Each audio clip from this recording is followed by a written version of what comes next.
Hare Krishna, Krishna Krishna, Hare Hare, Hare Ram, Ram Ram, Hare Hare, Hare Krishna, थोड़ा Hare Krishna, Krishna Krishna, Hare Hare, Hare Ram, Ram, Hare Hare. Okay. Okay, so how we start our session?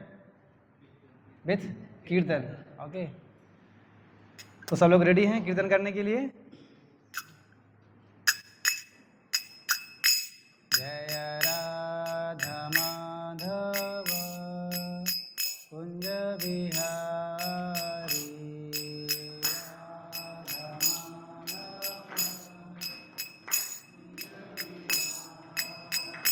जय राधा माधव कुंज बिहारी,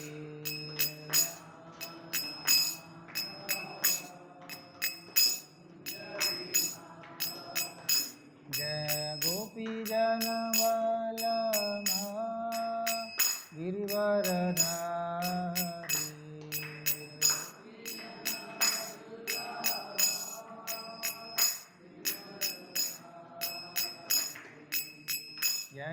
यशोदानंदन ब्रज जनरंजन,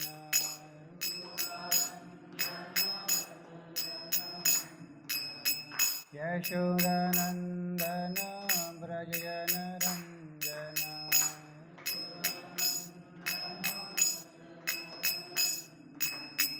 यमुना तीरा वनचारी,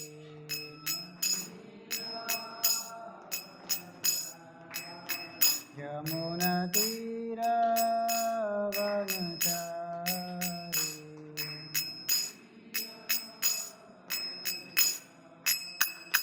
जय Radha Madhav Kunj Bihari,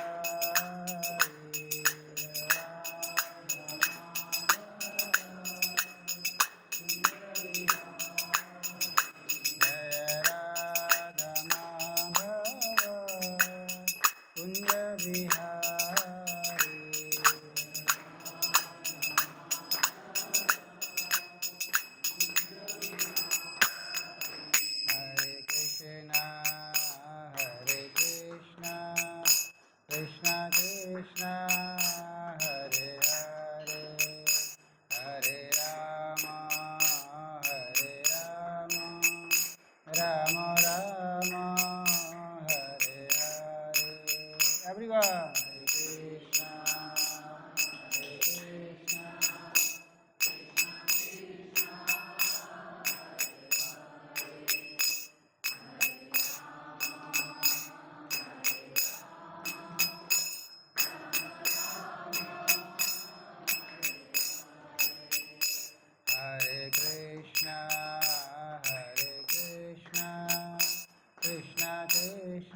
Hare Krishna Krishna Krishna Hare Hare, Hare Ram Ram Ram Hare Hare, Hare Krishna Krishna Krishna Hare Hare, Hare Ram Hare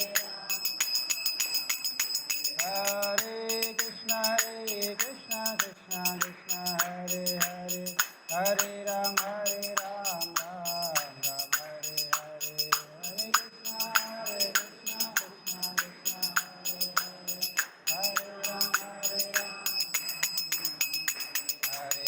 Hare Krishna Krishna Krishna Hare Hare, Hare Rama Rama Rama Hare Hare, Hare Krishna Krishna Krishna Hare Hare, Hare Rama Rama Rama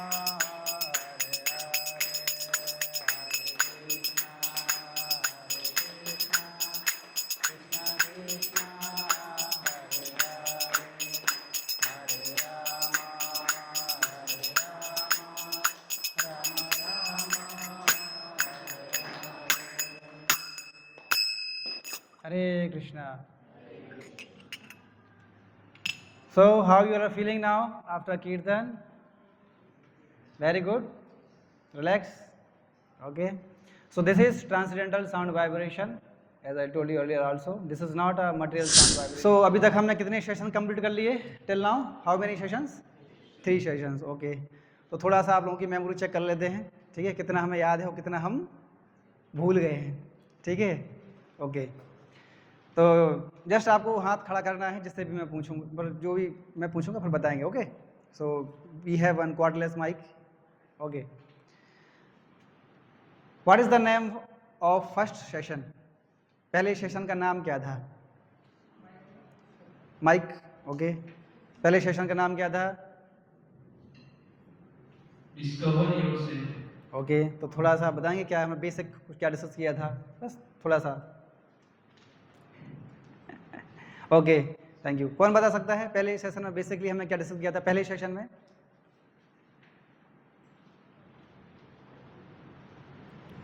हमारे teacher गुरु जी बताएंगे, he will help. आत्मा होता है कि नहीं होता है? Okay, very good. कम से कम इतना हमें पता होना चाहिए कि पहले सेशन में क्या किसके बारे में डिस्कस किया था? आत्मा के बारे में। तो सभी लोग कन्विंस हो चुके हैं कि यस, हम शरीर नहीं है, हम कौन है? आत्मा। अभी तक किसी को डाउट है क्या? नहीं नहीं सर, अभी भी हम डाउट में हैं। कोई है तो नहीं जो डाउट में है कि नहीं सर हम शरीर नहीं, हम आत्मा है? सब क्लियर हो गया ना? ओके। सेकंड सेशन हमने क्या डिस्कस किया था, कौन बताएगा? चलो ठीक है, सेकंड सेशन का थोड़ा नाम ही बता दीजिए, डिस्क्रिप्शन मैं दे दूंगा। सेकंड सेशन का नाम बताएगा? ओके, दो अजय को phone. Who am I, okay. और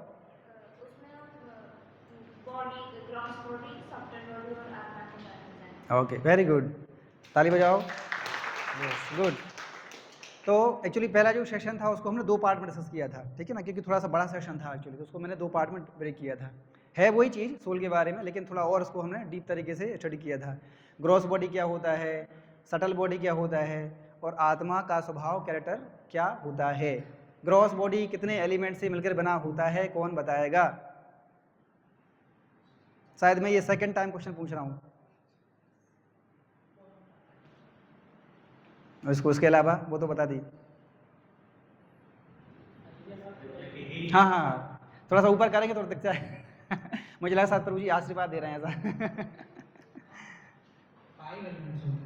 okay, can you tell the names of 5 elements? Yes, okay, okay, good.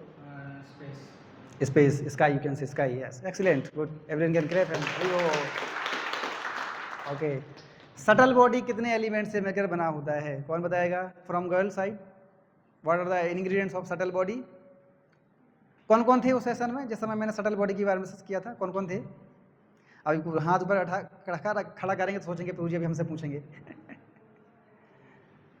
Okay, बच्चे को दो फोन, इस बच्चे को दो नीचे। हाँ,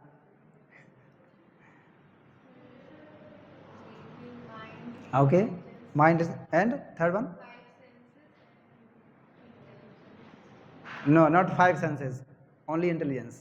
Not intelligence, false ego. Which one?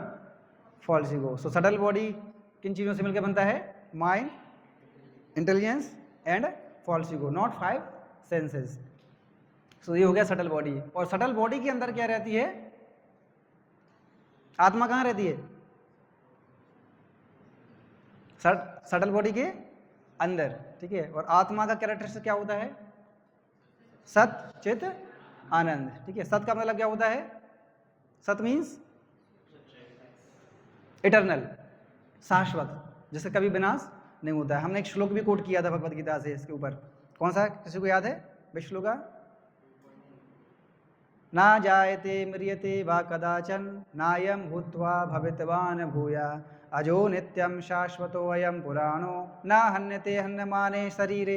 याद है किसी को? तो ना जायते म्रियते, जिसका ना जन्म होता है ना मरण होता है, ठीक है। और शरीर के विनाश हो जाने पर भी जिसका विनाश नहीं होता है, वही क्या है? आत्मा, ठीक है। दूसरा होता है चित्त। चित्त मतलब full of knowledge, full of knowledge, ठीक है। नॉलेज किस चीज का? कि हम कौन है? भगवान के नित्य दास हैं, सर्वेंट हैं, इसको बोलते हैं नॉलेज, ठीक है। और तीसरा क्या होता है? थर्ड वन आनंद। क्या होता है? आनंद। लिख लेना चाहिए उसको, लिख लेना चाहिए, है ना उसको नोट करना चाहिए। जो चीज़ हमें पता नहीं उसको नोट कर लेना चाहिए, ताकि फिर नेक्स्ट टाइम जब हम पूछेंगे तो आप लोग देख के बता सकते हो, हाँ सर हमने लिखा था ये। अभी क्या हमारे पास कुछ लिखा भी नहीं है तो फिर याद भी नहीं आएगा। ओके, इसलिए अच्छे स्टूडेंट की पहचान क्या होती है? अच्छे स्टूडेंट की पहचान क्या होती है? जो हमेशा क्या करता है? नोट करता है। आप लोग तो कितने अच्छे स्टूडेंट हैं, सब लोग यहाँ पर लेके आए हैं, you are very sincere students, ठीक है। तो उसको अभी यूज़ कर लेना चाहिए, नहीं तो बेचारा कॉपी वो रोएगा, बोलेगा देखो हमें लेके आया लेकिन हमें यूज़ नहीं कर रहे हैं। सो ही विल बी इसको यूटिलाइज करना चाहिए। ओके, सो आनंद मतलब होता है फुल ऑफ ब्लिस, ठीक है।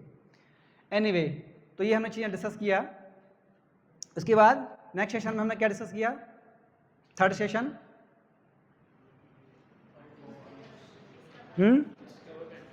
Master mind behind the mysterious universe. ABCDEF भूल गए? ABCD भूल गए, है ना। एक्चुअली कलयुग में यही हुआ है। कलयुग में क्या है, हमारी जो बुद्धि है वो क्या है? बहुत ही वीक है, याद नहीं रहता है। अच्छा ठीक है, परसों डिनर में क्या खाया था? भूल याद है ना। आज सुबह ब्रेकफास्ट में क्या खाया था?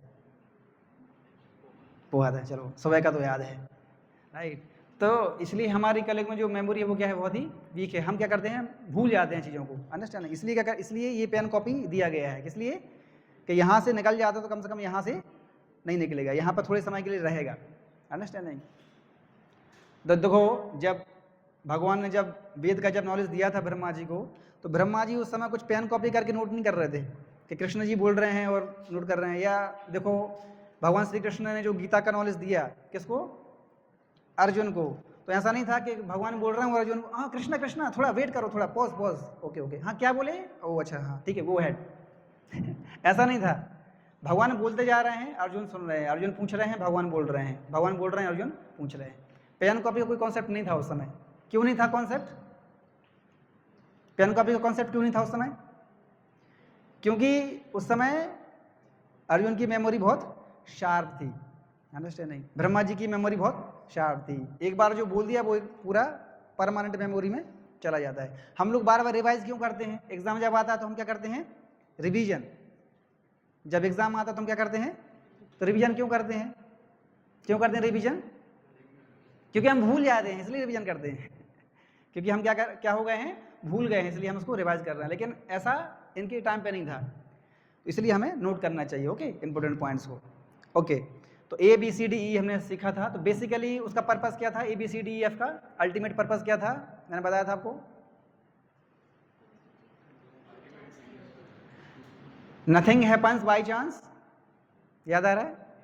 Nothing happens by chance, everything has its purpose and cause. बस यही इसका क्या था? एसेंस था पूरे सेशन का, ABCDE। हमने देखा था फॉर एग्जांपल आर्टिस्ट्री था, तो उसको बनाने के लिए क्या होता है?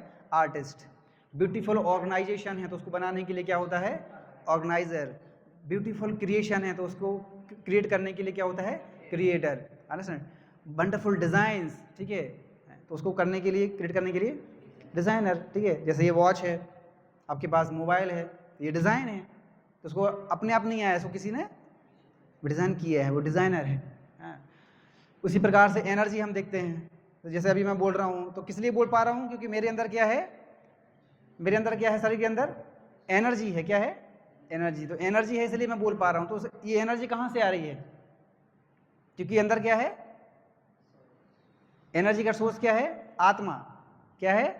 आत्मा। आत्मा की वजह से मैं बोल पा रहा हूँ ना। अगर आत्मा निकल जाए तो मैं शरीर डेड हो जाएगा।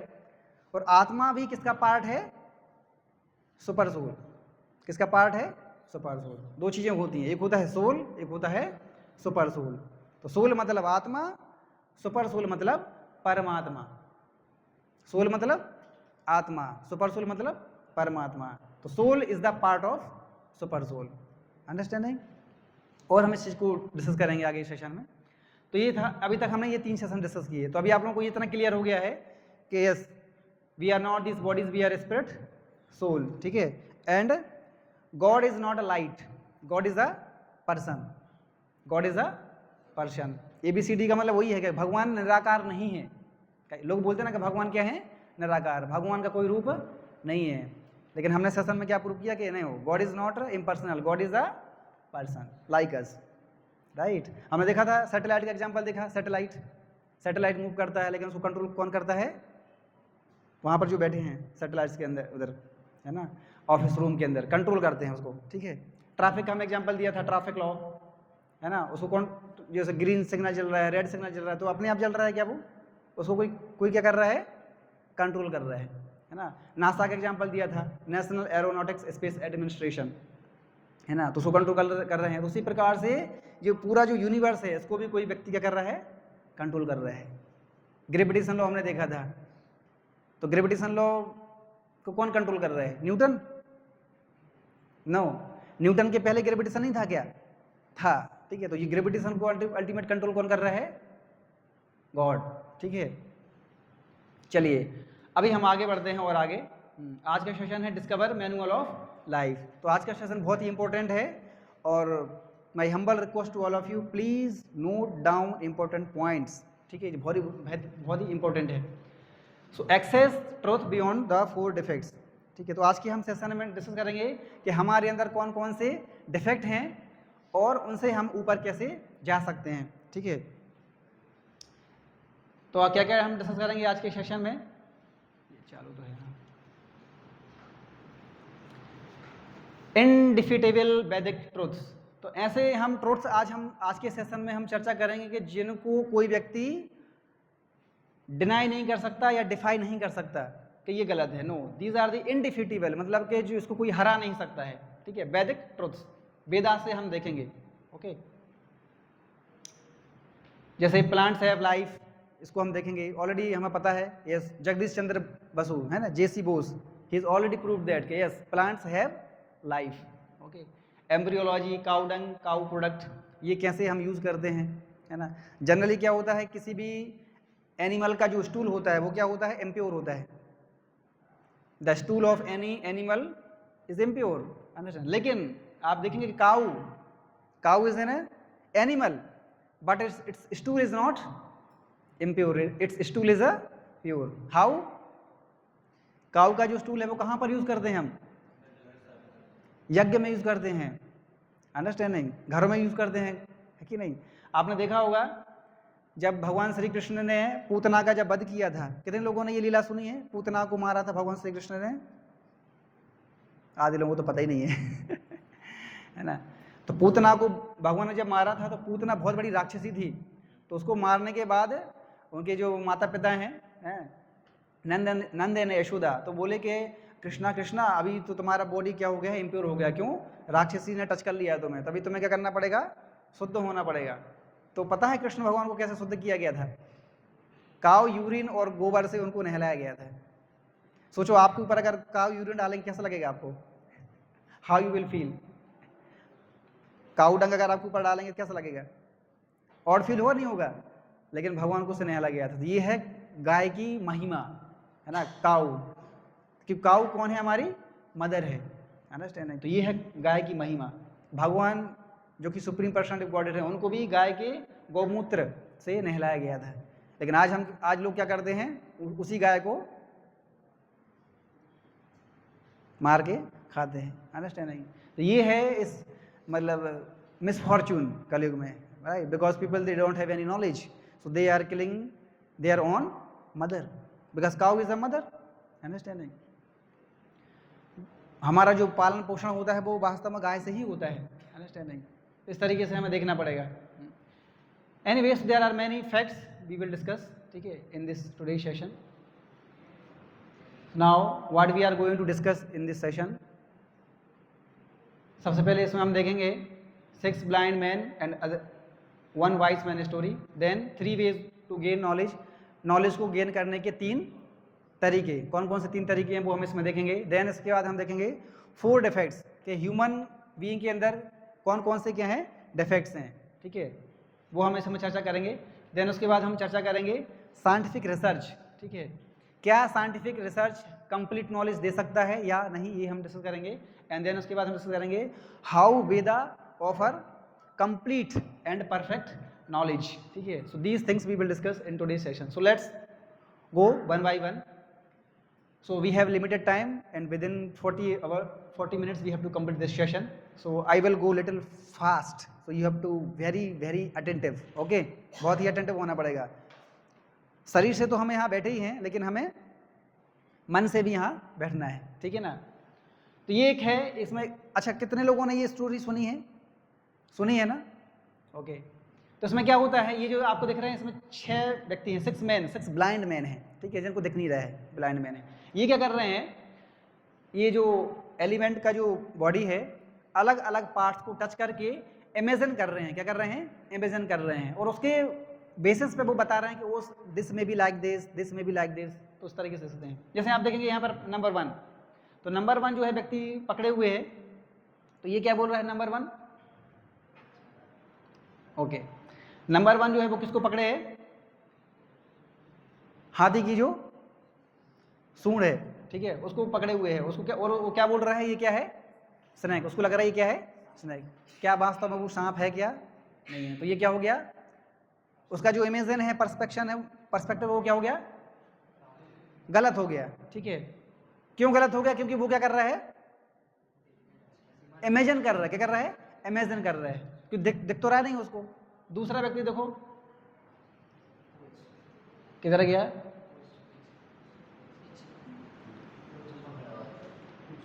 चल नहीं रहा गया। हाँ, अच्छा, ये बैक भी नहीं जा रहा है,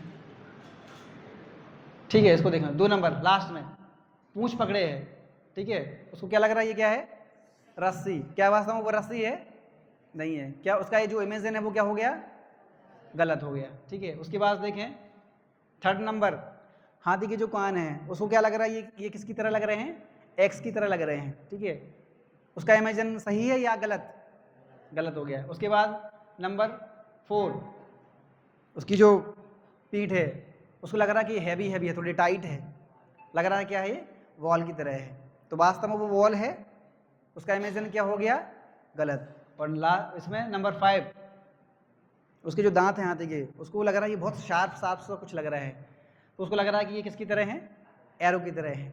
तो उसका इमेजिन सही है या गलत? गलत। लास्ट नंबर 6, उसके जो पैर हैं उसको लग रहा है ये किसकी तरह लग रहे हैं? Trunk of tree. तो क्या वो ट्रंक है ट्री का? तो जितने भी 6 ब्लाइंड मैन है सबका इमेजिन सही है या गलत? गलत है। क्यों गलत हुआ? क्योंकि वो क्या सोच रहे, वो क्या कर रहे हैं? इमेजिन कर रहे हैं। इसका मतलब क्या हुआ कि इमेजिन के बेसिस पे हम सही नॉलेज गेन नहीं कर सकते, ठीक है। ओके, तो भाई कैसे पता चलेगा फिर? Now question comes, then how do you think they can gain complete and perfect knowledge about this elephant? तो कैसे पता चलेगा वास्तव में उनको कि सही चीज क्या थी? हाउ, कैसे पता चलेगा? ऐसे पता चलेगा। इसका आंसर कहां मिलेगा आपको? सेशन के एंड में। उसके लिए आपको क्या करना पड़ेगा? तब तक बैठ के सुनना पड़ेगा, ठीक है। तो अभी सुनो, आपको लास्ट में मैं पूछूंगा सेशन के बाद में कि हमने कहाँ से सेशन शुरू किया था, तो आपको बताना है कि हमने इस तरीके से सेशन शुरू किया था कि परफेक्ट नॉलेज कैसे गेन कर सकते हैं। चलिए आगे बढ़ते हैं। Now there are 3 ways of gaining knowledge. किसी भी नॉलेज को गेन करने के 3 तरीके होते हैं। कौन कौन से तरीके होते हैं? पहला क्या है? प्रत्यक्ष प्रमाण। प्रत्यक्ष प्रमाण का मतलब क्या होता है? Knowledge received by direct sense perception. मतलब किसी भी ऑब्जेक्ट को जो देख के आप जो नॉलेज गेन करते हो उसको क्या बोलते हैं? प्रत्यक्ष प्रमाण। प्रत्यक्ष का मतलब ही होता है क्या? सामने, प्रत्यक्ष, साक्षात, जिसको आप देख रहे हो, साक्षात्कार, प्रत्यक्ष प्रमाण। दूसरा है अनुमान प्रमाण। अनुमान का मतलब क्या है? अभी इसमें आपको बताया, गैस है ना, अनुमान, imagine, theory based on observation, gas work. And तीसरा है फाइनल शब्द प्रमाण, ठीक है। शब्द प्रमाण का मतलब क्या होता है? शब्द का मतलब होता है क्या? शब्द मतलब होता है क्या? Vibration, sound. क्या होता है? साउंड। तो नॉलेज रिसीव्ड बाय साउंड, ठीक है। तो वही लिखा है hearing from a bona fide authority. Bona fide authority से क्या करना है? उसको सुनना है। सुनना मतलब साउंड। तो ये बहुत ही इंपॉर्टेंट है, ठीक है, इसको ध्यानपूर्वक सुनेंगे। पहला है प्रत्यक्ष प्रमाण। तो अभी इसमें हम देखेंगे कि शुरू के जो 2 हैं वो क्या हैं? इनकम्प्लीट हैं। क्या हैं? इनकम्प्लीट, ठीक है। प्रत्यक्ष प्रमाण, तो हम देखते हैं क्या प्रत्यक्ष प्रमाण परफेक्ट एंड कंप्लीट नॉलेज देता है या नहीं। हम अभी देखते हैं कि प्रत्यक्ष प्रमाण मतलब किसी चीज को हम जो देख रहे हैं, देख के क्या हम कंप्लीट नॉलेज गेन कर सकते हैं या नहीं। प्रत्यक्ष प्रमाण, तो इसके हम कुछ एग्जांपल्स लेंगे। इसमें बहुत सारी स्लाइड्स हैं, हम सारी स्लाइड्स कंप्लीट नहीं करेंगे, जस्ट खाली समझाने के लिए हम 2-3 एग्जांपल लेंगे, because we have limited time, okay. तो हमारा पर्पस क्या है? समझना चीज़ों को। तो पहला है कैन प्रत्यक्ष प्रमाण गिव्स फुल नॉलेज। अब ये क्वेश्चन आप लोगों के लिए है, क्या किसी चीज़ को देख के हम कंप्लीट नॉलेज गेन कर सकते हैं? देखते हैं, इसमें चेक कर लेते हैं। कई बार लोग बोलते हैं इज सीइंग बिलीविंग। लोग बोलते हैं कि जो दिखता है वही क्या है? सही है। क्या वास्तव में सीइंग बिलीविंग? कितने लोगों को लगता है कि जो दिखता है वही सही है? लगता है लोगों को, ठीक है। तो हमें देख लेते हैं इसमें वास्तव में कि सही है या नहीं है। जैसे आप लोगों ने ये एग्जाम्पल साथ मैंने पहले भी दिया था, रेल की पटरी पे आप चलते हैं, ठीक है, तो आप देखेंगे ये जो फोटो लिया गया है, ठीक है ना, तो आप इसमें देखेंगे दूर से देखने में कैसी लग रही है? रेल की पटरी एक पॉइंट पे जाके कन्वर्जेंट, मतलब एक पॉइंट पे जाके मिल जा रही है, पॉइंट की तरह हो जा रही है। लेकिन क्या वास्तव में ऐसा होता है? वास्तव में ऐसा होता क्या? नहीं होता है। तो इसका मतलब क्या हो गया? इज सीइंग बिलीविंग, ये सही है क्या? ये क्या है? गलत हो गया, ठीक है। तो ये किसका डिफेक्ट हो गया? किसका डिफेक्ट है? सीइंग, आई का डिफेक्ट है, क्योंकि ये सही चीज को नहीं देख पा रही है। अकॉर्डिंग टू साइंटिफिक उसमें बता दें कितना, 25 सेंटीमीटर, ठीक है, 25 सेंटीमीटर मान लीजिए, यहाँ तक हम चीज़ को सही से देख पाते हैं अकॉर्डिंग टू साइंस। और अगर इसको आप बहुत यहाँ से फिर क्लोज लेके जाओगे तो चीज़ें क्या हो जाती है? ब्लर हो जाती है। क्या हो जाती है? ब्लर। और पास लेके आओ तो कुछ आपको दिखेगा ही नहीं। और 25 सेंटीमीटर से आप थोड़ा ज़्यादा लेके जाओगे तो भी चीज़ें नहीं दिखेंगी। एक परफेक्ट डिस्टेंस है जिसमें हमें चीज़ें क्लियर दिखाई देती हैं। तो ये क्या हो गया? गलत हो गया, पहला example. So apparent meeting of the railway track, but लेकिन ऐसा नहीं होता है, ठीक है। डिस्टॉर्टेड है, आपको इसमें लग रहा होगा एक ऑब्जेक्ट है और मिरर में उसका अलग अलग शेप दिख रहा है। देखने से आपको लग रहा होगा कि पहला जो रिफ्लेक्शन है, पहला रिफ्लेक्शन इसका हाइट बड़ा है और दूसरा रिफ्लेक्शन उसका हाइट क्या है? छोटा है। लेकिन वास्तव में क्या ये छोटे हैं? नहीं, ठीक है, सेम साइज है लेकिन रिफ्लेक्शन ऐसा हमें छोटा बड़ा दिख रहा है। जैसे आप लोगों ने 2 ये पढ़े हैं ना, concave mirror, convex mirror, concave convex पढ़े हैं ना फिजिक्स में, तो वही है बस, है उसी की वजह से ऐसा होता है। ये तो आपको पता ही है। ये कौन सा लॉ है फिजिक्स का? Law of refraction, law of refraction. तो उसकी वजह से ऐसा लग रहा है कि जो स्टिक है वो टूटी हुई दिखाई दे रही है, लेकिन वास्तव में क्या है? जो पेंसिल है ये टूटी है क्या? जब जैसे आप उसको बाहर निकालोगे तो क्या होगा? As it is. तो ये हमारा क्या हो गया? डायरेक्ट परसेप्शन क्या हो जा रहा है? यहाँ पर गलत हो जा रहा है। तो क्या हम डायरेक्ट परसेप्शन के माध्यम से सही एंड कंप्लीट नॉलेज गेन कर सकते हैं क्या? नहीं, ठीक है। तो ऐसे बहुत सारे हैं, ये भी आप लोगों ने देखा होगा। कितने लोगों ने इसको फील किया है? मिराज, बहुत कम लोगों ने फील किया है इसको। ये तो प्रैक्टिकल है, हम देखते हैं अभी अभी इसी समय ही, है ना। जब आप रोड पर जब जाते हो, है ना, नीचे से ऊपर जाओ या ऊपर से नीचे जाओ, स्लोप जहाँ पे भी स्लोप आएगा तो आपको वहाँ दिखेगा, क्या दिखता है? आगे क्या है? पानी। बारिश हुआ नहीं, लेकिन लगता है पानी कहाँ से आया, बारिश तो हुआ नहीं। तो ये क्या है? ऐसा है, आँख का दोष है, ये लग रहा है कि पानी है, ठीक है। और जैसे जैसे आप आगे जाओगे वो भी क्या हो जाएगा? आगे चला जाएगा, लेकिन आप कभी उसको पकड़ नहीं पाओगे। अंडरस्टैंड? तो ये है मिराज। तो ये क्या है? गलत। अब हम देखते हैं जो हमारे 5 सेंसेस हैं, कौन बताएगा? ये मैंने आपको बताया था, 5 सेंसेस। 5 सेंसेस कौन कौन से हमारे? 5 सेंसेस। यस, बैठे बैठे बता दो, कोई समस्या नहीं, बैठे बैठे बताओ। ear, nose, and I, eye. good. Eyes, nose, ear, tongue and skin. So these are 5 senses, and these are the 5 sense object. These are 5 sense object. जैसे eye is the sense, so sight is the object of the sense, ठीक है। Then touch is the sense object of skin, ठीक है, क्योंकि skin के माध्यम से हम क्या करते हैं? चीज़ों को टच करते हैं। आँख के माध्यम से हम चीज़ों को देखते हैं। Then hearing is the sense object of ear, कान के माध्यम से हम सुनते हैं। तो कान हो गया सेंस और हियरिंग क्या हो गया? Sense object. अंतर समझ में आ रहा है दोनों में? सेंस और सेंस ऑब्जेक्ट में अंतर समझ में आ रहा है ना? ठीक है। टेस्ट तो टंग क्या है? टंग क्या है? सेंस है या सेंस ऑफ ऑब्जेक्ट है? क्या है? सेंस है। तो टेस्ट क्या हो गया? सेंस ऑफ ऑब्जेक्ट है। टंग के माध्यम से हम चीज़ों को टेस्ट करते हैं। और स्मेल, नोज क्या है? सेंस। स्मेल क्या हो गया? Sense of object. मतलब जिस चीज़ को हम एंजॉय करते हैं उसको बोलते हैं सेंस ऑफ ऑब्जेक्ट। जिस चीज़ को हम एंजॉय करते हैं उसको बोलते हैं सेंस ऑफ ऑब्जेक्ट, ठीक है। So sight, touch, hearing, taste and smell. अब एक को हम देखते हैं किस प्रकार से इन 5 सेंसेस के माध्यम से भी हम कंप्लीट नॉलेज ग्रहण नहीं कर सकते। देखो ये भी इल्यूजन है। आपको लगेगा अरे ये ऐसे कैसे हो सकता है? देखो हम कुछ एग्जांपल इसमें लेते हैं। We can not acquire complete knowledge using our material senses like eyes and ears. इनके माध्यम से हम कंप्लीट नॉलेज ग्रहण नहीं कर सकते। कैसे? देखो, बिकॉज वी हैव 4 डिफेक्ट्स, ठीक है। We have 4 defects.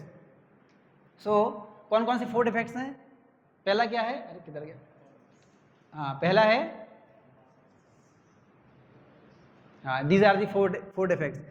Imperfect senses, ये साथ मैंने आपको पहले भी बताया था, अगर आपको पता हो। पहला है इम्परफेक्ट सेंसेस, तो ये 5 इसमें आते हैं, smell, sight, touch, hearing, taste, ये सब इसमें आते हैं इम्परफेक्ट सेंसेस में। देन दूसरा है टू बी इल्यूजन, कि जब हमारे सेंसेस इम्परफेक्ट होते हैं तो उसकी वजह से क्या होता है? हम इल्यूजन में फंस जाते हैं। और जब हम इल्यूजन में फंस जाते हैं तो उसकी वजह से फिर क्या होता है? तीसरा स्टेप आता है, क्या? Tendency to commit mistakes. जैसे रस्सी को देख के सांप समझ जाना, ये क्या समझ आएगा?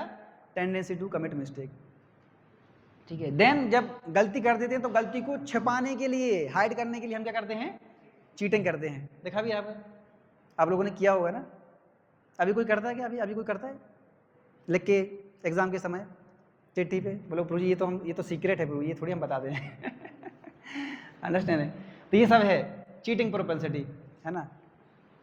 These are the 4 defects in every human being, ठीक है। हम में से सबके अंदर ये 4 डिफेक्ट्स हैं। इन्हीं की वजह से हम जो है चीज़ों को सही से नहीं समझ पाते हैं। चलिए देखते हैं इम्परफेक्ट सेंसेस।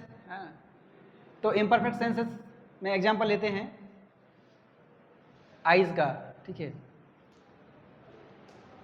तो एक्चुअली इसमें बहुत सारे हैं स्लाइड्स, बट लेकिन मैं इसको थोड़ा सा कम करना चाहता हूँ। जैसे आप देखेंगे ये फिजिक्स में पढ़े होंगे, ठीक है ना, कि हमारी जो आइज़ हैं एक स्पेसिफिक रेंज के अंदर ही देख सकती हैं। क्या है वो रेंज स्पेसिफिक? 400 नैनोमीटर से 700 nanometre. Before 400 nanometre, after 700 nanometre हम सही से नहीं देख पाएंगे, जो मैंने आपको बताया 25 सेंटीमीटर।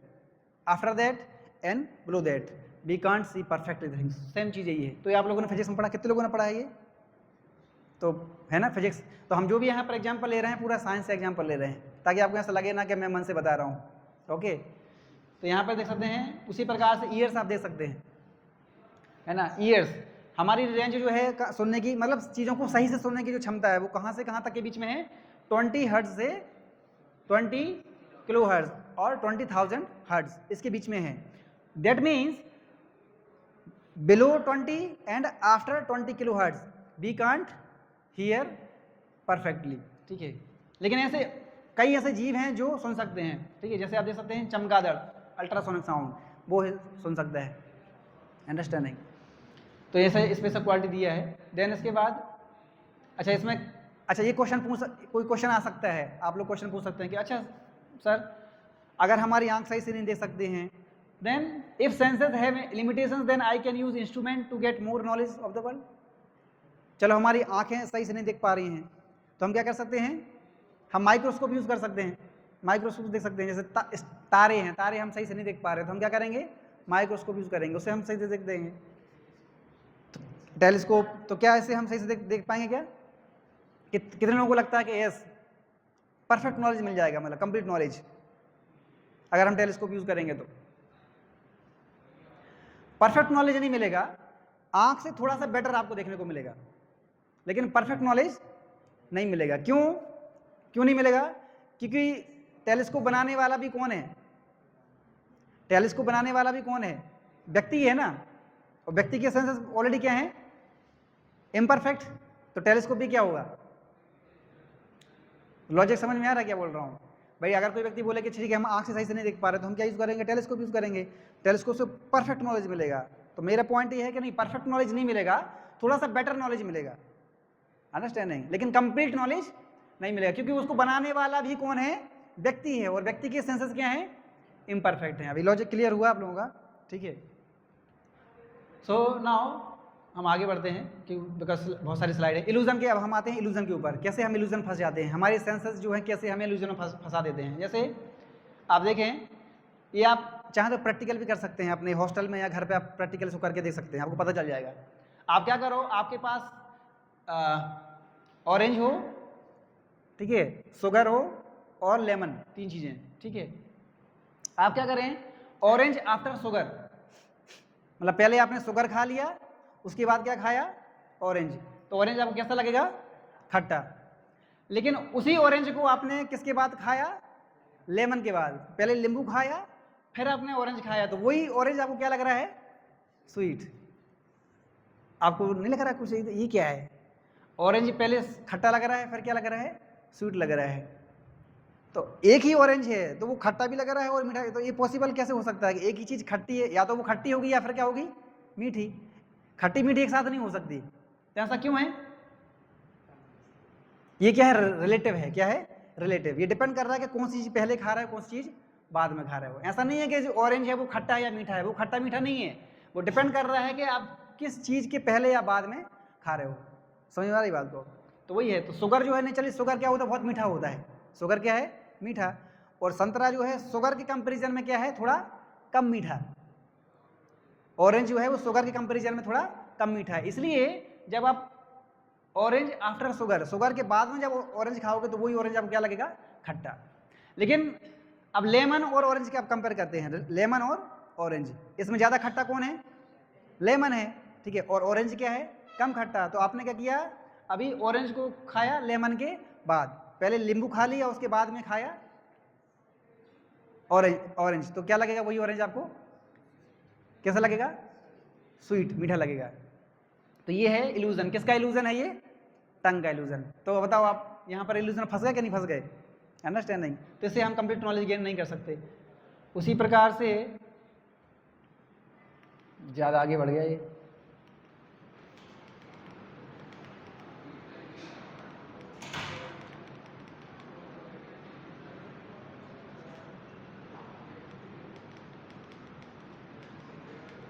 हाँ ठीक है। तो इस तरीके से और कुछ हम पिक्चर देखते हैं यहाँ पे, ठीक है। ये एक्टिविटी है, जैसे आप देखो यहाँ पर, आपको देखने से क्या लग रहा है, यहाँ पर देखो सब लोग ध्यान से, क्या दिख रहा है इसमें,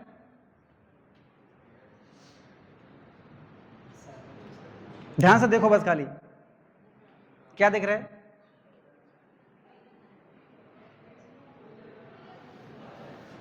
okay, just raise your hand, जिसको जो भी दिख रहा है, मतलब ऐसा नहीं है कि क्लियर दिखेगा, सबको अलग अलग दिखेगा इसमें, ऑब्वियसली सबको अलग अलग दिखेगा। ओके, क्या दिख रहा है? गर्ल कहाँ दिख रही है, आप बता सकते हैं यहाँ पर माइक दो उनको, वो बताएंगे। अब वहाँ जाके बताओ, वहाँ पे जाके बताओ कहाँ दिख रही है गर्ल? यहाँ, हाँ ठीक है। आप में से कितने लोगों को इसमें यंग गर्ल दिख गई? यंग गर्ल दिख गई? और किसको दिखी? ओके, दिख गई यंग गर्ल, तो आपको दिख रहा होगा यहाँ पर, ठीक है। ये जो है, ठीक है, यहाँ से आप देखेंगे इधर से, दिस वन दिख गया? ये यंग गर्ल की क्या है? नाक, चिन, नेक, ठीक है, ईयर, और ये हेड। दिख गई? कितने लोगों को दिख गई यंग गर्ल? अभी भी किसी कुछ को दिखी नहीं? सिंपल है ना, देखो ना, ये जो है यंग गर्ल का ये क्या है? फेस है, क्या है? फेस। ये क्या है उसकी? नाक, ये मुंह है, ये उसकी चिन, ठिड्डी, ठीक है, ये इसका चेस्ट, नेक, ईयर, और ये क्या है? हेड। दिख गई सबको? अच्छा, आप में से कितने लोगों को ओल्ड लेडी दिख रही है? Old lady, 1 2 3। ओल्ड लेडी कितने लोग दिख रहे हैं? ओल्ड लेडी, मैम को दिख रही है, सर को दिख गई। ओल्ड लेडी देखो अब ध्यान से, ये ओल्ड लेडी का क्या है? नाक। ओल्ड लेडी का क्या है? नाक, ठीक है। ये क्या है? ये इसका माउथ, मुंह, ठीक है। ये चिन, ठिड्डी, ठीक है। और ये दोनों क्या है? शोल्डर। ये क्या है? शोल्डर, ठीक है। और ये क्या है? पूरा पूरा हेड, ठीक है। ये बाल हैं उसके, ये बाल हैं, और ये पूरा कुछ ओढ़े हुए हैं। कितने लोगों को दिख गई ओल्ड लेडी? दिख गई? अब आप बोलोगे गुरु जी यंग लेडी भी दिख रही है, ओल्ड लेडी भी दिख रही है, वास्तव में ये चीज है क्या? ये कैसे पता चलेगा वास्तव में ये चीज है क्या? क्योंकि ये तो अभी क्या कंप्लीट नॉलेज नहीं मिला हमें। भाई आधे लोगों को दिख रही है यंग लेडी, और आधे लोगों को क्या दिख रही है? Old lady.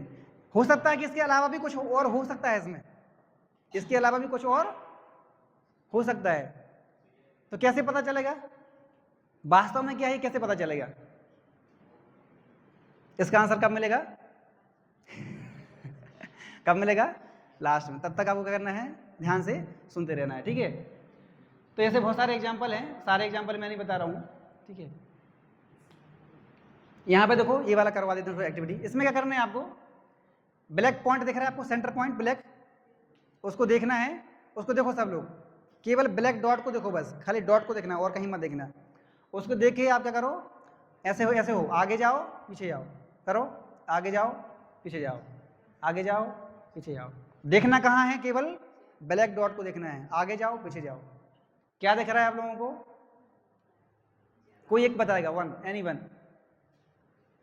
किसी को कुछ दिख रहा है? देखना है केवल ब्लैक डॉट को, और आगे जाना है, वो पीछे होना है। कुछ नहीं दिख रहा है? कुछ नहीं दिख रहा है?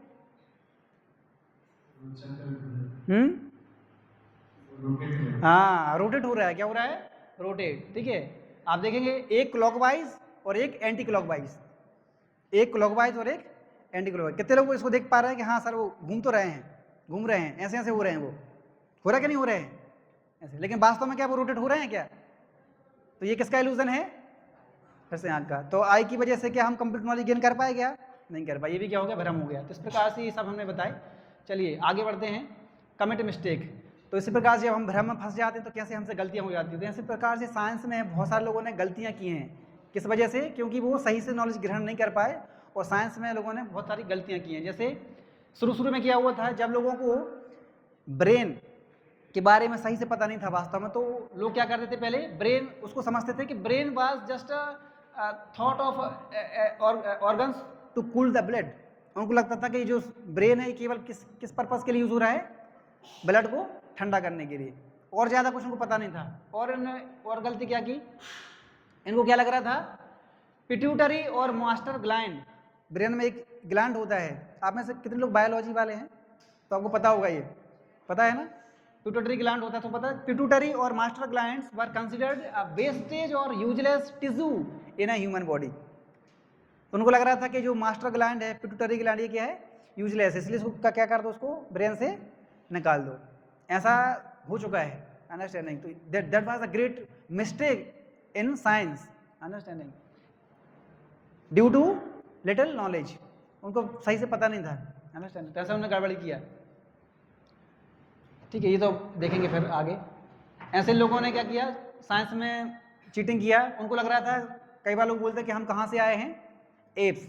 कहाँ से आए हैं, एप्स, मंकी से आए हैं, we are coming from monkey. ठीक है, तो ऐसे भी बहुत सारी गलतियाँ साइंस में हुई हैं कि हम मंकी से नहीं आए हैं वास्तव में। ठीक है, एक के बाद एक केस क्या हो गया, उसके बाद फ्रॉड हुए। ठीक है, 1912 में कनेक्टेड लिंक उन्होंने पता किया, लेकिन वो उसको क्या हुआ, 1953 में क्या हो गया, वो फ्रॉड हो गया, अंडरस्टैंडिंग। तो ये सब क्या है, हमारे साथ क्या हुआ, चीटिंग किया है। Hoax proof of a bird missing link.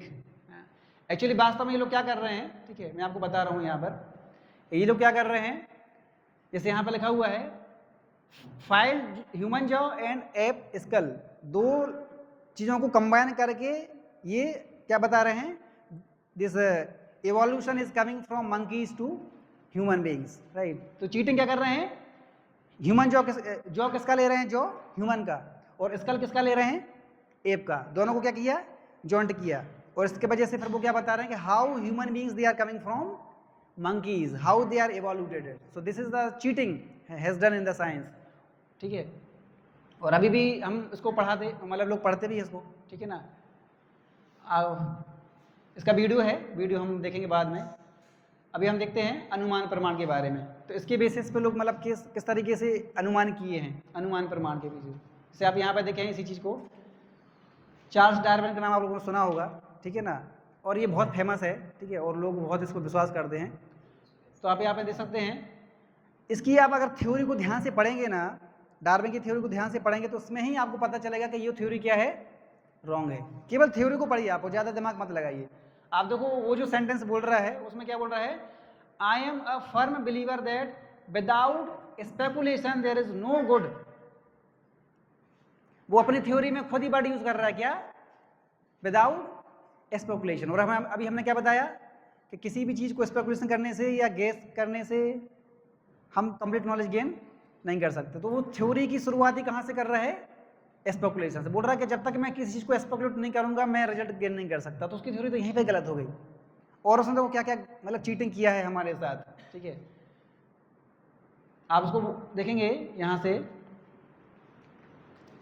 बोल रहे हैं कि man comes from monkeys, man comes from monkeys, ठीक है। अगर ऐसा है तो आप यहाँ दे सकते हैं, ठीक है। जैसे यहाँ पर वो बता रहा था, एक बार क्या हुआ, भालू था, ये आप लोग को सुना होगा, एक बार भालू था, ठीक है। तो उसको क्या किया, बहुत जोर से क्या लगी, प्यास लगी, ठीक है ना। प्यास लगने से वो क्या हुआ, पानी में कूदा, और काफ़ी लंबे समय तक जब वो प्रयास किया तो करते करते वो क्या बन गया, व्हेल। सुनने में कैसा लग रहा है आप लोगों को सुनने में कैसा लग रहा है, अच्छा लग रहा है। 5 साल का बच्चा भी इसको इग्नोर कर देगा, अंडरस्टैंडिंग। ऐसी रास्कल डम थ्योरीज हमारे साथ हैं और लोग इसको पढ़ाया जा रहा है और लोग उसको विश्वास भी करते हैं, अंडरस्टैंडिंग, रास्कल डम थ्योरीज, ठीक है। अब यहाँ पे देखेंगे कैसे ये गलत है।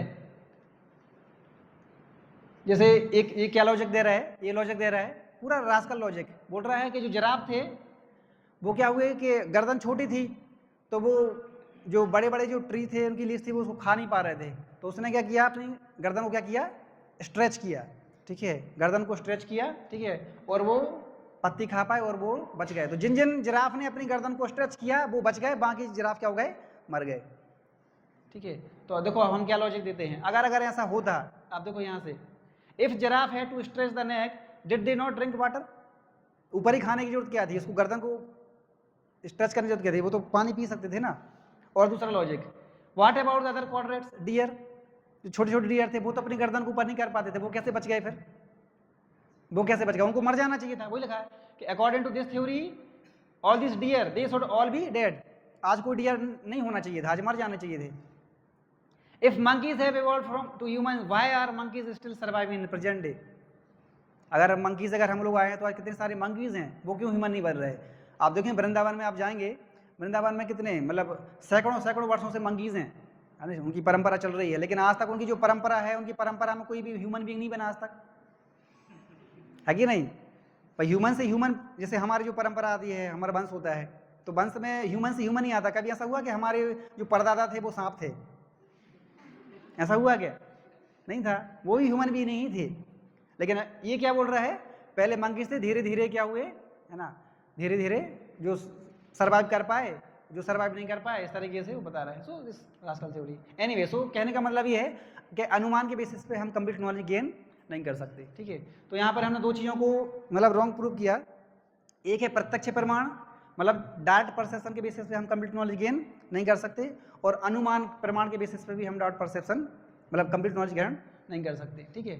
सो नाउ अब देखेंगे what is the problem making in mistakes, कि साइंस में किस तरीके से ने गड़बड़ किया। तो यहाँ पर बहुत सारे एग्जाम्पल है, मैं आपको एक एग्जाम्पल बस दिखा रहा हूँ। यहाँ पर ये है प्लेग का नाम आप लोगों ने सुना होगा, प्लेग बीमारी, पहले प्लेग की बीमारी आई थी। तो वहाँ पर क्या हुआ था कि साइंटिस्ट लोगों को पता, मतलब लोगों को पता नहीं चल पा रहा था कि क्या हो रहा है वास्तव में, बढ़ क्यों रहा है। तो साइंस डॉक्टर लोगों ने पहले क्या पता चला, उनको लगा कि ये कैसे फैल रहा है, चूहों से फैल रहा है। कैसे फैल रहा है? चूहों से फैल रहा है, नहीं सॉरी, बिल्ली से। किससे फैल रहा है? बिल्ली से। तो उन्होंने क्या किया, सारी बिल्लियों को क्या कर दिया, मार दिया, मरवा दिया सारी बिल्लियों से। उनको पहले पता चला, अनुमान के प्रमाण पर बेस पे सारी बिल्लियों को मार दिया। तो वो भी लगा है कि during bubonic plague researchers claim that the cats were the cause of plague, so they killed all cats. तो उन लोगों ने क्या किया, सारी कैट्स को मार दिया। लेकिन बाद में तो क्या हुआ, and then realise that rats are the real cause.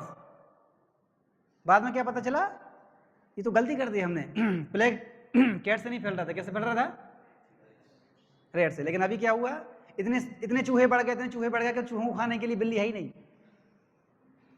बिल्ली सब मार दिए ना। तो वो लगा कि now they were too many rats but no cat to eat rats, now plague epidemic was spreading violently. तो उस समय ऐसी बीमारी थी, राइट। तो ये क्या है, problem in making mistakes in research. क्या little knowledge is very dangerous. अगर किसी चीज़ के बारे में कंप्लीट नॉलेज नहीं होता तो क्या होता है, लेने के देने पड़ जाते हैं, ठीक है। तो उसमें एक वीडियो है किस बेसिस पे, little knowledge is very dangerous. अगर किसी चीज़ के बारे में आपको अगर कंप्लीट नॉलेज नहीं पता है तो उसमें हमें टेस्टिंग नहीं करना चाहिए, अंडरस्टैंडिंग, ट्राई नहीं करना चाहिए, लेट्स ट्राई, ठीक है। सो जैसे आप यहाँ पर देखते हैं बहुत सारे आपके वो लगे हैं फायर शामक, अग्निशामक यंत्र, फायर लगे ना आग बुझाने के लिए। कितने लोगों को उसको करना आता है, ऑपरेट करना आता है? कितने लोगों को नहीं आता है? तो जिन लोगों को नहीं आता उसको ट्राई नहीं करना चाहिए because little knowledge very dangerous. कुछ दबाओगे कुछ और हो जाएगा, अंडरस्टैंडिंग। तो जिनको पता उसको, तो वो इसमें एक वीडियो है, साउंड दे सकते हो।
ठीक है। तो क्या पता चला है इस वीडियो से आपको, कि अगर अभी आपको टेक्नोलॉजी के बारे में अगर पूरा ज्ञान नहीं है तो लेने के देने पड़ जाएंगे, अंडरस्टैंड। इसलिए पहले चीज़ों को सही से सीखना चाहिए। So little knowledge is very very dangerous, ठीक है। आपको या तो उसके बारे में नॉलेज ना हो तो वो ठीक है, या फिर उसके बारे में पूरा पता हो, लेकिन बीच की स्थिति जो बहुत ही क्या है, डेंजरस है। Okay, so yes, next.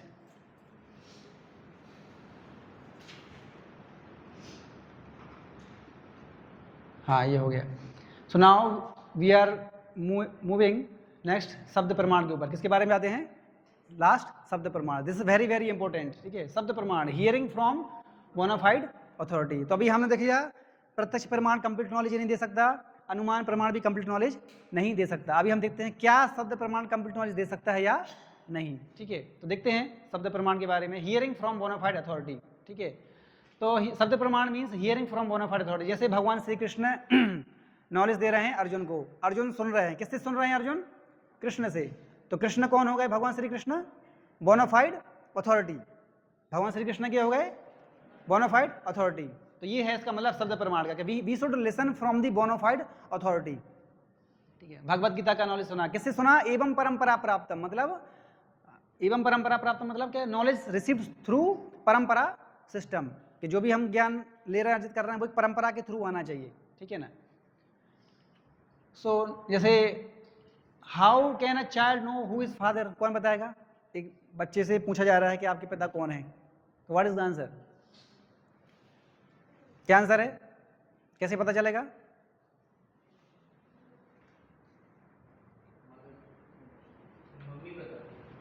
Okay, और किसी और कुछ आंसर है इसके अलावा? ठीक है, आप में से कितने लोगों को लगता है कि मम्मी के पास जाना चाहिए, या इसके अलावा भी और कोई आंसर है? आंसर है इसके अलावा भी, ठीक है। लेकिन देखते हैं लेकिन वो सही है या नहीं।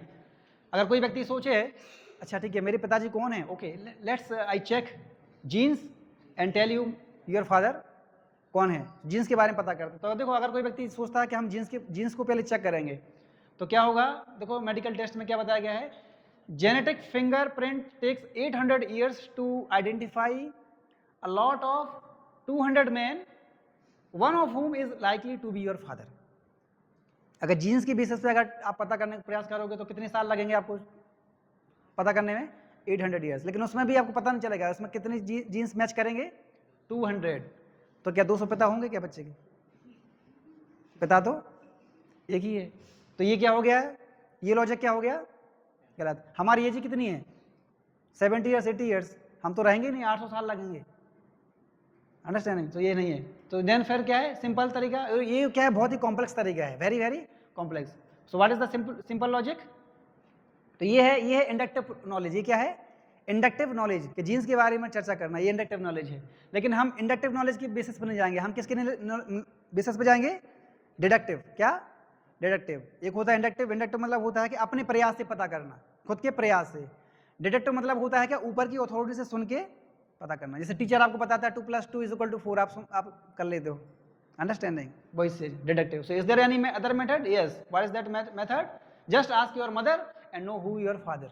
Simple logic. माँ बताएगी यस कि बेटा तुम्हारे पिताजी कौन है। So simply, so Vedas are like mother, scriptures like Bhagavad Gita, they are like Vedas, they are our mother. क्योंकि हम भगवत गीता से ही पता करते हैं कि मैं कौन हूँ, भगवान कौन है। अंडरस्टैंडिंग? ये सब चीज़ें। तो वेदास कौन है? हमारी माँ है, जो हर चीज़ के बारे में बताते हैं। God is like supreme father. तो वेदास मदर, क्योंकि वेदास बताते हैं कि भगवान कौन है, इसलिए God is supreme father. Vedas can give us GK. GK means not general knowledge, GK means God knowledge. Okay, so now जैसे आप कॉलेज में आप आते हैं, ठीक है, तो उसमें क्या है? ऑथराइज कॉलेज लाइक परंपरा और संप्रदाय। So professors one who has heard from his guru. जैसे आप यहाँ पे जो भी टीचर आपको पढ़ा रहे हैं, तो ऐसा नहीं है कि वो अपने मन से पढ़ा रहे हैं, इनने भी अपना नॉलेज रिसीव किया है किन से? अपने टीचर से। उनने नॉलेज गेन किया है उनके टीचर से। तो ये है गुरु शिष्य परंपरा। क्या बोलते हैं? गुरु शिष्य परंपरा। मैं जो जैसे अब अभी बता रहा हूँ मैं आपको, ऐसा नहीं है कि मैं अपने मन से बता रहा हूँ, मैंने किसी से श्रवण किया है, मेरे ऊपर जो गुरु है उनसे श्रवण किया है, उनने अपने गुरु से सुना है, उनने अपने गुरु से सुना है, उनने अपने, इस तरीके से क्या है नॉलेज आ रहा है, डिडक्टिव नॉलेज, गुरु शिष्य परंपरा। अंडरस्टैंडिंग? जैसे आज आप लोग सुन रहे हो सकता है कि फ्यूचर में आज कल के दिन आप में से कोई व्यक्ति मेरी जगह पर खड़ा हो गया, आप सेशन दे देगा। It may be possible in the future. Understanding? तो ये है गुरु शिष्य परंपरा, कि आज आप लोग सुन रहे हो और फिर उसको क्या करोगे? रिपीट करोगे उस नॉलेज। क्या करोगे? रिपीट। मतलब नया कुछ नहीं बताना है इसमें, जो सुना है उसको क्या कर देना है? रिपीट। ये है गुरु शिष्य परंपरा, ठीक है। सो यहाँ पर आप देख सकते हैं, ये तो बहुत सारी चीज़ें हैं, इसको हम थोड़ा बाद में देख सकते हैं। गुरु शिष्य परंपरा के बारे में बता सकते हैं। जैसे आप यहाँ देखेंगे बहुत सारी चीज़ें हैं जो पहले से प्रोडिक्शन कर दिया गया था कि ये चीज़, ये व्यक्ति आएंगे और यहाँ पर मेंशन किया गया, पहले से बता गया, शास्त्र में पहले से बता दिया गया था कि गौतम बुद्ध, श्रीमद् भागवतम में ये मेंशन है कि 1324 में बताया गया है कि गौतम बुद्ध आएंगे और क्या किस चीज़ के बारे में बताएंगे। चाणक्य पंडित के बारे में पहले से प्रोडिक्शन कर दिया गया था। कहाँ पर, मतलब इनके आने से पहले ही सब प्रोडिक्शन हो चुका था। अंडरस्टैंडिंग। जैसे आप यहाँ देखेंगे एम्परर अशोक के बारे में प्रोडिक्शन हो चुका था। चैतन्य महाप्रभु के नाम के लोगों ने सुना है? चैतन्य महाप्रभु के आने से पहले प्रोडिक्शन हो चुका था महाभारत में। 127, 92, 75 अलग अलग पर्व होते हैं महाभारत में, तो उसमें एक पर्व में ये चैतन्य महाप्रभु के बारे में बता दिया गया था कि चैतन्य महाप्रभु 500 साल पहले आएंगे कलयुग में और हरि नाम का क्या करेंगे, प्रचार करेंगे। कहाँ पर अपीयर्ड होंगे? नवद्वीप। तो ये महाप्रभु के आने से पहले प्रोडिक्शन हो चुका था। तो ये प्रोडिक्शन कौन कर रहा है? वेदास, स्क्रिप्चर्स। और वो अब प्रूव हो भी गया कि देखो महाप्रभु अपीयर्ड हुए थे और आज पूरे वर्ल्ड में आज हरि नाम फैल चुका है। ये है, इसको बोलते हैं डिडक्टिव नॉलेज, गुरु शिष्य परंपरा। ठीक है। प्रॉफेट मोहम्मद के बारे में प्रोडिक्शन हो चुका था, भविष्य पुराण में इसके बारे में बता दिया गया था, और जीसस क्राइस्ट के बारे में, सबके बारे में प्रोडिक्शन हो चुका था। सो ये हैं हमारे वेदास। सो लेकिन अभी क्या है कि बहुत सारे ऐसे लोग हैं एजुकेटेड, बहुत सारे ऐसे लोग हैं जिन लोगों को क्या कर रहे हैं, वेदास से लोगों को क्या कर रहे हैं, डाइवर्ट कर रहे हैं, because they don't have any faith on Vedas. इसलिए वो खुद भी वेदास नहीं पढ़ते हैं, भगवत गीता नहीं पढ़ते हैं, और जिस व्यक्ति का थोड़ा सा फेथ होता है भगवत गीता के ऊपर, वो भी क्या कर रहे हैं, उसको फेथ क्या कर रहे हैं, गिरा रहे हैं। सो ये है अभी हमारी स्थिति। हम भी अभी गीता नहीं पढ़ रहे हैं, हमारी हालत भी ऐसी ही है, इसलिए हमें भगवत गीता पढ़ना पड़ेगा। सो कई बार लोग बोलते हैं अरे आप लोग तो ये वेदास ये सब क्या है, एक्सियम्स हैं। तो अगर आप तो बताओ साइंस में कितनी लोग कितनी चीज़ों को हमें मतलब इमेजिन करते हैं, साइंस में हम कितनी चीज़ों को इमेजिन करते हैं। देखो फिजिक्स में जैसे ये है मैथमेटिक्स, आयोटा की वैल्यू होती है √-1। ये क्या है, इमेजिन किया गया है। क्या किया गया है, इमेजिन। इसके बेसिस पे फिर बाकी डेरिवेशन सॉल्व करते हैं, समझे। Iota square is equal to -1, iota cube is equal to -i, understand. लेकिन आयोटा इज इक्वल टू -1 ये इमेजिन किया गया, ये है इमेजिन वैल्यू। तो अगर कोई व्यक्ति बोल रहा है कि अगर ठीक है अरे आप लोग तो हमें कुछ भी बता रहे हैं, तो हम उनको लॉजिक दे सकते हैं कि देखो आप तो साइंस में कितनी चीज़ों को एग्जिम करते हैं, तो अगर स्क्रिप्चर्स में अगर एग्जिम हो सकता है तो what is the loss. But obviously we are not doing any imaginary work, that is a fact. Heisenberg's uncertainty principles, ये वाला जो फॉर्मूला आप लोग यूज करते हो, दैट इज इमेजिनरी। इसको प्रूव नहीं कर सकते, इसको प्रूव नहीं कर सकते, इसकी हेल्प लेके फिर आगे आप डेरिवेशन सॉल्व करते हो फिर, लेकिन ये इमेजिन है, ये इमेजिन है, राइट। इस प्रकार से these are this exams.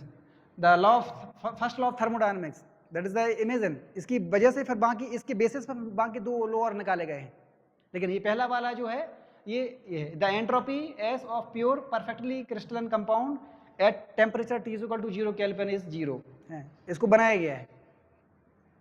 So like that. So now we are going to sampradaya, है ना, द इंस्टीट्यूट ऑफ 4 वैदिक नॉलेज के 4 जो वैदिक संप्रदाय हैं वो क्या हैं, the 4 sampradaya in which the Vedic wisdom has been carefully handed over through chain of acharyas और स्पिरिचुअल टीचर्स। ठीक है, तो 4 बोनाफाइड संप्रदाय हैं। 4 क्या हैं बोनाफाइड संप्रदाय, जहाँ से नॉलेज रिसीव हो रहा है। वो कौन कौन से हैं, उनके जो चारों संप्रदाय के जो 4 क्या हैं फाउंडर आचार्य, वो हैं श्री संप्रदाय से आता है, मैं इसको पूरा बता देता हूँ इधर साथ। तो 4 संप्रदाय हैं। पहला है कौन सा संप्रदाय, श्री संप्रदाय। उसकी जो है वो कौन है, लक्ष्मी जी से कौन सा संप्रदाय आ रहा है, श्री संप्रदाय। ब्रह्मा जी से जो संप्रदाय आ रहा है उसका नाम क्या है, ब्रह्म माधव गौड़ीय संप्रदाय। और ये शिव जी से जो संप्रदाय आया उसको बोलते हैं रुद्र संप्रदाय। और चतुष्कुमार, ब्रह्मा जी के 4 पुत्र चतुष्कुमार, उनसे जो संप्रदाय उसको बोलते हैं कुमार संप्रदाय। तो ये चारों संप्रदाय के नॉलेज हैं। एक्चुअली भगवान श्री कृष्ण ने सबसे पहले जो वेद का जो नॉलेज दिया था इन 4 लोगों को ही दिया था। किन किन को, लक्ष्मी जी, ब्रह्मा जी, शिव जी और चतुष्कुमार, इन 4 लोगों को दिया था फर्स्ट, पहली बार in the beginning of creation. इस क्रिएशन से होने से पहले भी इनको नॉलेज दिया था। उसके बाद फिर हर संप्रदाय के क्या हैं, आचार्य हैं। हर संप्रदाय के बोनाफाइड क्या हैं, आचार्य। जैसे श्री संप्रदाय के आचार्य कौन है, रामानुजाचार्य। तो एक संप्रदाय है श्री संप्रदाय। दूसरा है ब्रह्म माधव गौड़ी संप्रदाय, उनके आचार्य कौन है, माधवाचार्य। ठीक है। तीसरा है रुद्र संप्रदाय, उनके आचार्य कौन है, विष्णु स्वामी। और है कुमार संप्रदाय, उनके आचार्य है निम्बार्का स्वामी, निम्बार्का आचार्य। तो अभी हम लोग कौन से संप्रदाय में आते हैं नाउ? सेकंड, ब्रह्म माधव गौड़ीय संप्रदाय, ब्रह्म माधव गौड़ीय संप्रदाय, ठीक है। मतलब कि भगवान ने जो नॉलेज दिया ब्रह्मा जी को, ब्रह्मा जी ने नॉलेज दिया नारद मुनि को, नारद मुनि ने नॉलेज दिया वेद व्यास जी को, वेद व्यास जी ने माधवाचार्य। ये है गुरु शिष्य परंपरा। ये पॉइंट मैं आपको समझाने का प्रयास कर रहा हूँ कि हम जो भी स्पिरिचुअल नॉलेज गेन कर रहे हैं वो हमें कहाँ रिसीव करना है? परंपरा के अंदर। किसके अंदर? परंपरा के अंदर। क्योंकि आजकल हम यूट्यूब में बहुत सारे गुरुज के बारे में हम सुनते हैं, लेक्चर सुनते हैं, आप लोग भी सुनते होंगे। आपको पहले चेक करना चाहिए कि वो जो जिस गुरु से आप सुन रहे हो वो फाइंड आउट करो इन चारों में से किसी संप्रदाय में आ रहा है या नहीं आ रहा है। नहीं तो वो क्या है, वो जो गुरु है वो क्या है? बोगस है। ये गुरु मस्ट बी इन पर्टिकुलर संप्रदाय, otherwise he can not be a गुरु। Understanding? He should follow his गुरु। क्योंकि कोई भी गुरु नॉलेज क्रिएट नहीं कर सकता, नॉलेज को बना नहीं सकता है। वो जस्ट गुरु, आइडियल गुरु मतलब होता है कि just repetition of knowledge, that is गुरु। गुरु का मतलब क्या होता है? केवल नॉलेज को रिपीट करे। तो अब देखो मैंने क्या बताया, भगवान श्री कृष्ण ने नॉलेज दिया था किसको? इन चार लोगों को। तो अल्टीमेटली जो नॉलेज है वो कहाँ से आ रहा है? भगवान श्री कृष्ण से, ठीक है। और ये क्या है? चारों संप्रदाय के आचार्य हैं। अंडरस्टैंडिंग? तो इसलिए इसका मतलब ये हुआ कि हम जो कुछ भी आध्यात्मिक ज्ञान प्राप्त कर रहे हैं या करेंगे, जैसे भगवत गीता भी आज हम पढ़ रहे हैं, तो आजकल भगवत गीता के बहुत सारे एडिशन हैं। आप बोलोगे सर भगवत गीता तो भगवत गीता है, उसमें क्या है? नो, उसमें भी लोग क्या कर रहे हैं? मेंटल स्पेकुलेशन कर रहे हैं, स्पेकुलेट करे हैं। यस, इसलिए आज भगवत गीता के बहुत सारे एडिशन हैं। अदरवाइज भगवत गीता का एडिशन नहीं होना चाहिए, क्योंकि भगवत गीता क्या है? एब्सोल्यूट बुक है। उसमें एडिशन कैसे हो सकता है? क्योंकि उसका हर एक श्लोक क्या है? एब्सोल्यूट है, उसको कोई चेंज कर ही नहीं सकता। क्योंकि भगवत गीता किसके द्वारा बोला गया है? भगवान श्री कृष्ण के द्वारा बोला गया है। अंडरस्टैंडिंग? भगवान श्री कृष्ण एब्सोल्यूट हैं, उसको कोई चेंज कर ही नहीं सकता है। आप देखो आपकी कॉलेज कितनी सारी बुक्स होती हैं, लेकिन हर साल क्या आता है? नया एडिशन आता है। हर साल क्या आता है? नया एडिशन। तो क्यों नया एडिशन आता है? कि कुछ ना कुछ तो त्रुटि है उसके अंदर, इसलिए जो व्यक्ति नया जो लिखता है तो वो उसको चेंज कर देता है। लेकिन भगवत गीता का आज एक कोई सिंगल श्लोक भी कोई चेंज नहीं किया आज तक। श्लोक, मैं श्लोक की बात कर रहा हूँ। आज से 5500 साल पहले ये गीता को बोला गया था, भगवान श्री कृष्ण बोला था महाभारत के युद्ध में अर्जुन को। लेकिन आज तक एक सिंगल श्लोक भी कोई चेंज नहीं कर पाया। सिंगल श्लोक क्यों चेंज नहीं किया? क्योंकि वो किसके द्वारा बोला गया है? परफेक्ट पर्सन के द्वारा बोला गया है। किसके द्वारा? परफेक्ट पर्सन, जिसके अंदर कोई डिफेक्ट नहीं है। क्या? लेकिन हमारे अंदर कितने डिफेक्ट हैं? 4 डिफेक्ट्स हैं। लेकिन भगवान श्री कृष्ण के अंदर कोई डिफेक्ट नहीं है। तो ऐसा व्यक्ति जिसके अंदर कोई डिफेक्ट नहीं है, वो व्यक्ति जब कुछ चीज को बोलता है या कोई लिखता है तो उसके अंदर कोई भी त्रुटि की संभावना नहीं है। अंडरस्टैंडिंग? लेकिन आप देखते हैं Thompson model, Rutherford model, Niels Bohr model एक के बाद एक फेल होते जा रहे हैं। क्यों? क्योंकि ये जो साइंटिस्ट लोग हैं वो इमेजिन के बेसिस पे थ्योरी बना रहे हैं। किसके बेसिस पे? इमेजिन के। ओ एटम शुड लाइक अ तरबूज, लाइक वाटरमेलन। रदरफोर्ड कैंसिल किया, no not like watermelon. Rutherford Niels Bohr उसको भी कैंसिल किया, नो लाइक। तो थ्योरी क्यों एक के बाद एक आ रही नहीं? क्योंकि किसके बेसिस पे हो रही है थ्योरी?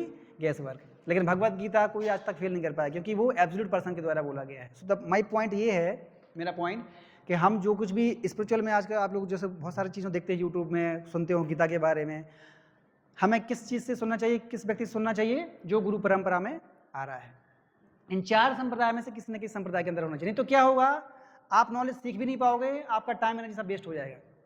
क्योंकि एक गुरु कुछ बोलेगा, दूसरा गुरु कुछ बोलेगा, फिर आप बोलोगे अरे यार ये गीता के बारे में कुछ और बोल रहा है, ये कुछ बोल रहा है, ये क्या है? आप कंफ्यूज हो जाओगे फिर। अंडरस्टैंडिंग? इसलिए हमें बोनाफाइड अथॉरिटी से सुनना है। किससे सुनना है? Bona fide authority. आप प्रश्न आ सकता है बोनाफाइड कैसे पता करें? ये है बोनाफाइड, आपको देखना पड़ेगा। इन 4 संप्रदाय में से किसी संप्रदाय मानना चाहिए। Understanding? So we are coming in which sampradaya? Brahma Madhva Gaudiya संप्रदाय। अंडरस्टैंडिंग? क्योंकि हमारा भी संप्रदाय है, क्योंकि नॉलेज कहाँ से आ रहा है? ब्रह्मा जी के थ्रू आ रहा है ना। इसी प्रकार से श्री संप्रदाय भी है, रुद्र संप्रदाय भी है, कुमार संप्रदाय भी है। अंडरस्टैंडिंग? सो देन अब आप बोल सकते हैं कि अब देखिए 4 संप्रदाय में, लेकिन आप बोलेंगे अभी जो है करंटली अभी सबसे ज़्यादा जो मतलब है पूरे वर्ल्ड में देखने को मिलेगा, वो कौन सा संप्रदाय मिलेगा सबसे ज़्यादा? ब्रह्म Madhva Gaudiya sampradaya. So ISKCON comes in this sampradaya only. In the ISKCON, International Society for Krishna consciousness, comes in which sampradaya? Brahma Madhva Gaudiya संप्रदाय। तो कई बार लोग बोल सकते हैं इस्कॉन कहाँ से आ गया? इस्कॉन कहीं से आया नहीं है, ये बॉम्ब ब्लास्ट से नहीं हुआ है। ये कहाँ से, कहाँ किस संप्रदाय में आ रहा है? ब्रह्म माधव गौड़ीय संप्रदाय है। सो इसमें हम देख सकते हैं, इसको हमें फॉलो कर सकते हैं आप। तो इसमें एक वीडियो भी है तुलसी गब्बार्ड का, वो हम देखेंगे बाद में, तो आप देख सकते हैं यहाँ से। So how Krishna is giving knowledge to Lord Brahma first. तेने ब्रह्म हृदय आदि कवि Srimad Bhagavatam 1:1:1. The Vedic knowledge was revealed by the supreme person within the heart of first created being Brahma. तो ब्रह्मा जी कौन है पता है? Who is Lord Brahma? Who is Lord Brahma? Brahma is the creator of this universe.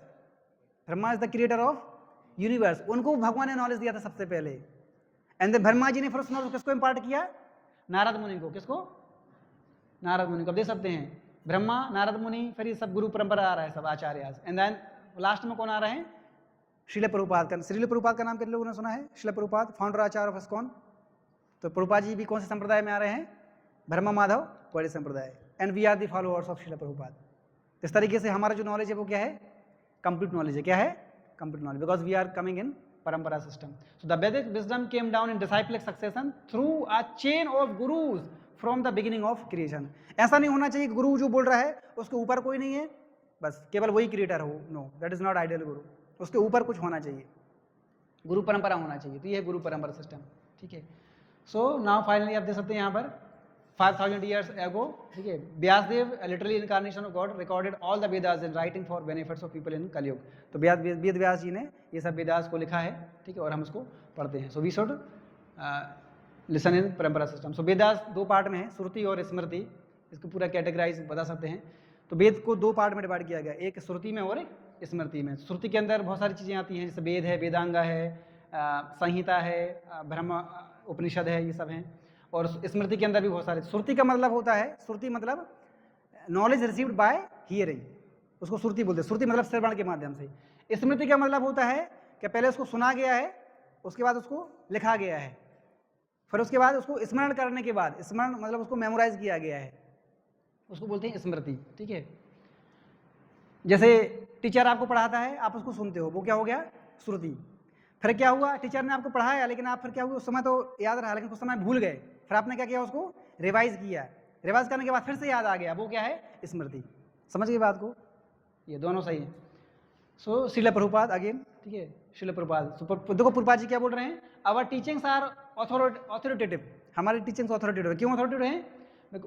वो प्योर भी हैं, because they are based on works of his divine grace Srila Prabhupada, a pure devotee of Krishna, coming the Brahma Madhva Gaudiya संप्रदाय.